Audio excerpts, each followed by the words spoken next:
जनवरी 1, 2022 camping site पे बैठकर मैं और मेरी बेस्ट फ्रेंड डिस्कस कर रहे थे कि इस साल हमें क्या क्या चाहिए। उसने कुछ अपनी विशेस बताई और फिर मैंने अपनी शुरू की। करियर में ग्रोथ चाहिए। कितनी चाहिए ये बोलकर मैं इसे एक बॉक्स में बंद नहीं करूँगी, बस जितनी मुझसे हो सके ना उससे थोड़ी ज़्यादा मेहनत करनी है। लोगों को परखना सीखना है ताकि मेरा पोपट होना थोड़ा कम हो सके। और उससे भी ऊपर इस साल ना कोई चाहिए यार, कोई चाहिए जिसके साथ घर वाला फील हो। I know forever is no more a concept, मगर मुझे मेरा फॉरएवर चाहिए। या इट्स नॉट सो ऐसी रैंडम विशेस बोलकर ना उस दिन लगा कि यार काश यूनिवर्स सुन ले, क्योंकि देखो हमारे हाथ में तो मांगना ही है, पूरा होगा नहीं होगा ये यूनिवर्स पे छोड़ देते हैं। तो ऐसी ही विशेस बोलकर हम दोनों तारों को देखते देखते सो गए। साल शुरू हुआ और उस ट्रिप से वापस आते ही मुझे और मेरी बेस्ट फ्रेंड को कुछ हुआ, कोविड।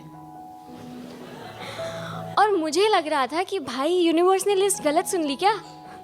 खैर it was a mild one, so we recovered in a week. लेकिन साल की शुरुआत में ही ना सब एक एक करके बिखरने लगा। कई प्लेटफॉर्म्स पे, कई बड़े प्लेटफॉर्म्स पे मैं सिलेक्ट हुई, मगर लास्ट मोमेंट में मुझे रिप्लेस कर दिया गया। कुछ दोस्त अब बीते साल का एक किस्सा बन के रह गए थे। काम की टेंशन बहुत ज़्यादा थी मगर काम बहुत कम। उसके भी ऊपर मेरे लैंडलॉर्ड ने मुझे 5 दिन का नोटिस देकर घर से निकाल दिया था इस बड़े शहर बॉम्बे में। और प्यार मोहब्बत की बात करें तो ऐसा लग रहा था जैसे हर इंसान सिर्फ भागना चाहता है एक शख्स से दूसरे शख्स की, और कोई रुकना नहीं चाहता। ऑल इन वन सब केओस था। लेकिन कहते हैं ना सब बिखरता शायद सब निखरने से पहले ही है। So Instagram, a social media app जिसपे कंटेंट बनाना मैंने एज साइड हॉबी शुरू किया था, मगर पता ही नहीं चला कि कब वो फुल टाइम जॉब बन गया। मैंने कभी नहीं सोचा था कि एक दिन मैं उस ऐप से पैसे कमा पाऊंगी, मगर सोचा तो बहुत कुछ नहीं था। थोड़ा पीछे चलते हैं।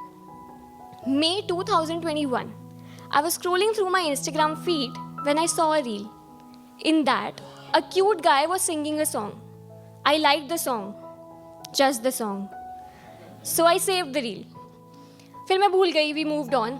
अगला साल, in May 2022, I was scrolling through my saved post क्योंकि मुझे कोई एक अच्छा कैप्शन चाहिए था अपनी पिक्चर के लिए, और मुझे वो रील दोबारा दिखी.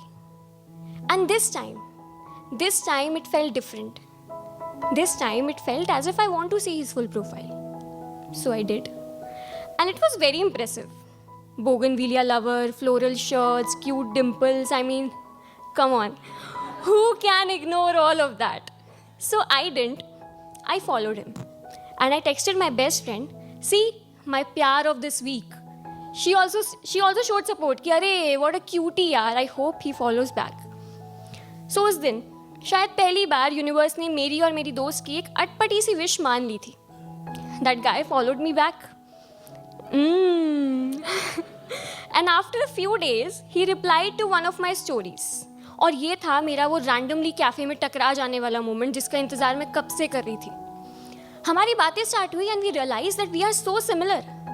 चाहे बॉर्डर लाइन पीपल प्लीजर होने की बात हो, इमोशनल फूल होने की बात हो, या फिर ओवर थिंकिंग की, या फिर बेसिक कोर वैल्यूज़ की, हम बहुत सिमिलर हैं। लगभग 1 महीना बात करने के बाद वी डिसाइडेड कि मिलते हैं। और जब वो मिलने वाला दिन आया ना, उस दिन सुबह से ही मेरे अंदर गुदगुदी हो जा रही थी और मुझे समझ नहीं आ रहा था कि उसके सामने अपना शर्माना कैसे रोकूंगी। वेल, हम मिले और हम दोनों ने अपना अपना शर्माना नहीं रोका। हमने जी भर के ब्लश किया, जी भर के बातें की और प्लान की हमारी नेक्स्ट डेट, फिर नेक्स्ट से नेक्स्ट डेट, नेक्स्ट से नेक्स्ट डेट और नेक्स्ट से नेक्स्ट डेट।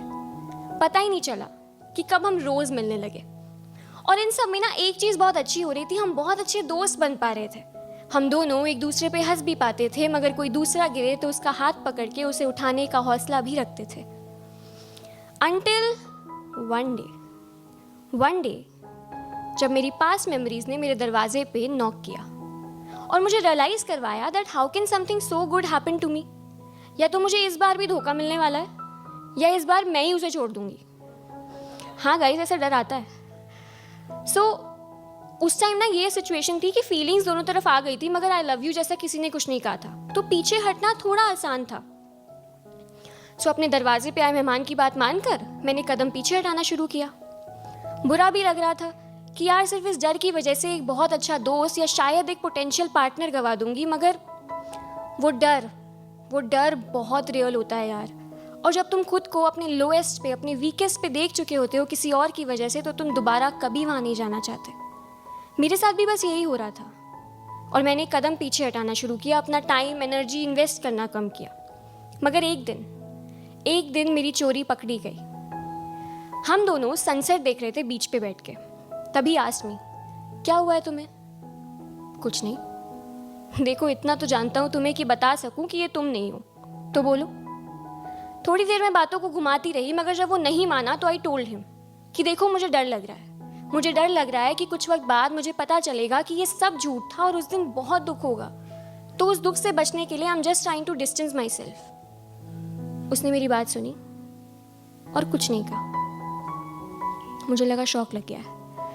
खैर, थोड़ी देर बाद जब सूरज ढला तब उसने कहा कि सूरज ढलता है पता है क्यों? ताकि अगली सुबह वो फिर उग सके।